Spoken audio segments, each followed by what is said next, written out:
Okay, this is R6-5K. So before you using the R6K and try to open it, you have to factory reset first. So you can try to open. There is a screw here. Try to open it. Use tiny screwdriver. Then this is the first step. You have to try to factory reset first. Here is got a small hole here. Press 2 times. Restoring. Wait a moment. Restore to factory settings. Then, Code is too simple. Please then modify only you master can code change your as master soon pin as code here. possible.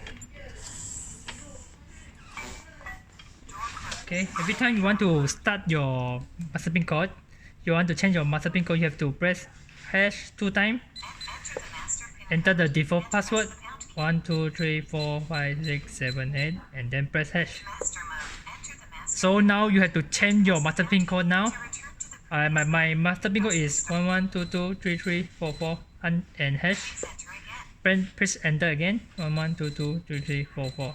Setup successful. To change Then the master pin every time you have to do a setting, for user you have to use the password to do the setting. Delete